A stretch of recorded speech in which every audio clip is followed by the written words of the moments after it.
All right, good afternoon.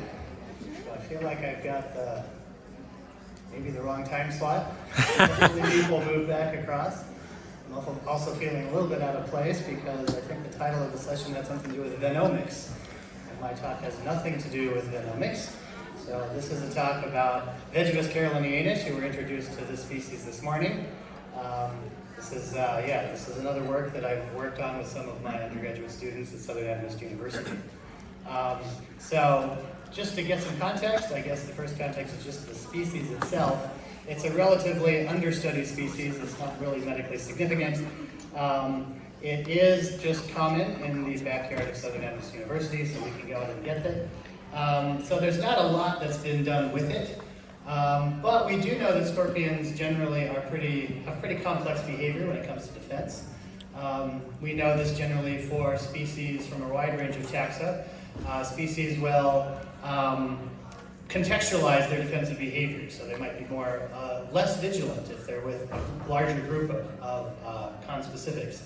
Or, they might shift, so they might go from think kind of cost-benefit analysis. If they're in a defensive context, you're going to go for really low-cost behaviors right at the beginning, and then as maybe you feel more threatened, you're going to use more costly behaviors. And we've seen that even in this particular species. So previous work that myself and my colleague Dr. Nelson have published has shown that this species does in fact do that type of a thing, and will modulate their defensive behavior depending on how threatened that they feel. So pokes to the body portion of the scorpion elicit a more vigorous defensive behavior than pokes to other parts, like their claws or their tail.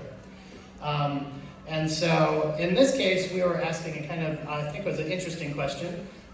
Some work has been done looking at kind of the defensive behavior sort of out. So it's easy to do trials on a scorpion when it's out in an arena, nothing is inhibiting or covering it.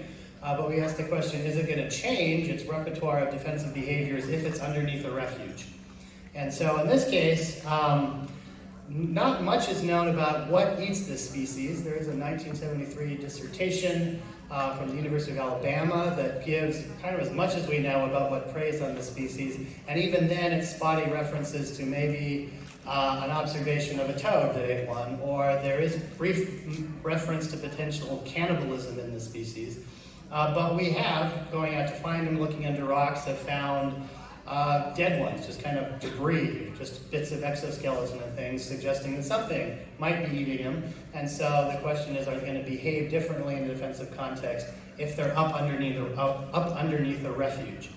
And so this is what we did. We got 60 scorpions, and we're testing them in a covered and uncovered condition. So essentially what we did is we had an arena, put potting soil in the arena, got basically little plexiglass refuges that we put kind of construction paper on top of. And so we put the scorpion in the arena, let it acclimate overnight, then come in, turn on the light, so hopefully that triggers it to seek a refuge. And then either two things that we would do. One would be we would just take the construction paper off the top of the refuge, and it's plexiglass. We're leaving the room dark during this and only using red light, which scorpions apparently can't see well, and also using a black light to help increase contrast so that we can see it with the camera. And then basically just the same sort of thing we were seeing this morning, poking it and rhythmically and just seeing what it does. So either leave it under the refuge, pulling it off so we can film it under this plexiglass and poke it underneath it, or pull it off entirely. And then we're making video recordings and abstracting data from that. And so this is what the trials look like. You can see this is underneath the plexiglass, and you'll notice, it kind of poking it in the legs in this case, and you'll see it does start ramping up its defensive behavior. Notice the stinger there is getting closer to the probe that's hitting it, and eventually, now it's really annoyed, and eventually it's like, I'm out of here, and I think it's getting closer to the edge. And then, there it goes. All right. So this is similar, but this is the same situation, but it's uncovered, so we pull off the plexiglass And there we go. Now it's exposed, and now we just start the poking. And now it's unrestrained underneath. And the same sort of things you can see happens. It's sort of, we're poking the legs, it's off to the races sooner, and now we're harassing it even more. And you'll see it at the end. Now it's going to get really annoyed and start really implementing its stinger use there. So, all right, so that's what we did. Once we did have some data, we found that we were classifying their behaviors. So this is some of them going from no reaction through running, through actually kind of posturing with its tail, through pinching, and then stinging. And they're color-coded in terms of their cost, right? So it doesn't cost much to sit there and do nothing. It's going to cost in terms of energy, metabolic costs to deploy and use Venom. And so this is kind of our results. So this is showing some of the major things that were influencing, in this case, stinging. And so let's see if we got our mouse here. One of them was actually the size. So if they're restrained, right, they've got that plexiglass thing over top of them, they tend to be in this orientation with their stinger kind of off to one side or the other. And so if you introduce the stimulus on this side away from their stinger, it actually is going to take them a lot longer to turn around. They're actually less likely to sting. If I'm introducing the stimulus on the same side of the stinger, then you can see they're stinging a lot more. But if they're uncovered, these are not really statistically different. They're stinging more than if they're covered. And so we can try and quantify it. The other one, the other variable here, this is a weaker relationship, and that seems to be the bigger the scorpion is, the more restrained it seems to be. So there is this weaker relationship where it seems to be stinging less when it's covered compared to other smaller when they're covered. The other thing that we noticed, now we actually assign numbers, so we had those different classes of behavior going from low cost to high cost. And so if we kind of plot that out, kind of, basically we sequence the behavior. So it's like this behavior happened, and then this one, and then this one, and then this one. So each one of those is a sequence number. So as it goes, you'll notice here that it's doing higher and higher cost behaviors. And so this is indicative. There are some threat assessment going on here. They're ramping up their defensive behavior on the basis of their perception of threat. This is something that we were, just looking at behavioral transition here. So something new we were playing with. What this is showing is these are the different defensive behaviors ordered from low cost to high cost. So you got no reaction on one side and then stinging on the other. And this is the number of transitions.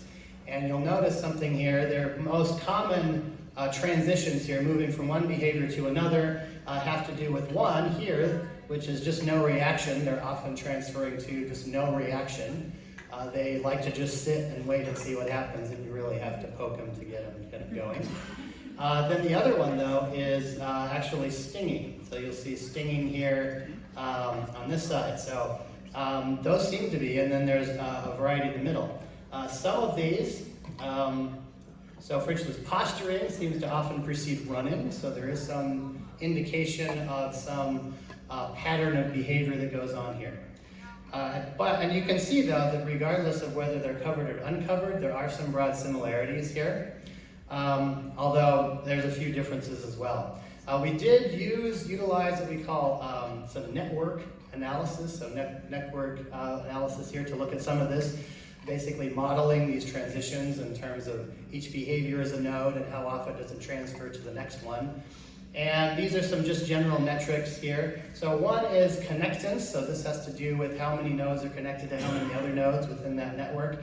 And you can see here the uncovered scorpions actually have greater connectance, so they're better able to move between behavioral states if they're uncovered compared to if they are covered. The other one here is nestedness, or this is kind of unbalance of connectedness. And so we see that with uncovered, maybe there's, often one precedes the other, maybe more often than if they are covered. The one that we don't see a difference here is in something called kind of the average number of connections per node. They seem to be similar with that respect. And so, if we just kind of summarize generally what we're finding here. So number one, scorpions are stinging more quickly and more often if they're uncovered. So that's one major difference in behavior. Larger scorpions seem to be maybe restrained a little bit more if they're covered. And yeah, as the trial goes on, the increased threat risk, we get greater,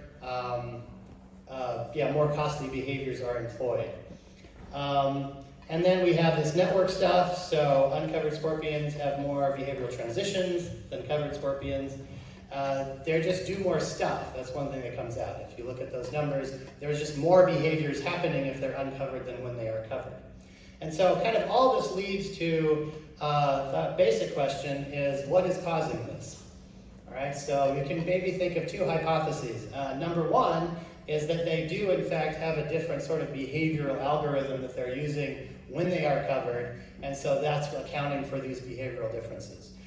The other hypothesis you might come up with is that maybe they're trying to use the same behavioral strategy they use when they're uncovered. It's just that the confinement of being in a refuge is preventing that from happening in some way. And so it's just the confinement. At this point, I'm not sure our research really resolves which one of these it is. I think my sense, just from the ecology, just in this one paper, is that there isn't much out there that's eating them, so perhaps this is more about have a single behavioral strategy, but I can just use it to less effect when I'm confined. Anyway, so with that, yes, thank you for your attention.